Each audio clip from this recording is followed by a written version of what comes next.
তার উপরে আঘাত খুবই ন্যাক্কারজনক একটা ঘটনা। আমরা এটা নিন্দা করি।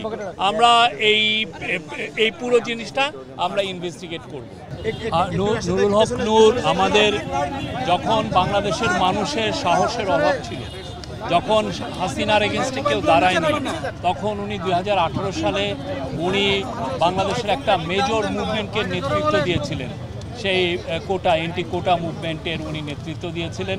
তার সাহস এবং আপনারা দেখেছেন 2024 সালের জুলাই মাসে আপনি দেখেন যখন আন্দোলনে তার পুরো গণ অধিকার পরিষদ সবাই ছিলেন এবং নূরকে 19 জুলাইকে ওরা 20 জুলাই রাতে চলেছে, ওইটা 19 জুলাই দিবাগত রাতে ওনাকে অ্যারেস্ট করা হয় এবং ওনাকে ওখানে নির্মমভাবে টর্চার করা হয়। এই ঘটনায় ব্যবস্থা নেবেন কিনা সেটা আমরা জানতে চাই। আমরা বলছি তো এটা ইনভেস্টিগেট হবে। আচ্ছা, একই সাথে এই আমি এখানে আছি, আমি কথা বলছি না, আমি কথা বলতে পারি না। কিভাবে বলে এখানে পরে দিবে সেনাবাহিনী বলে জুলাই পরে দিবে, এটা কিভাবে বলে?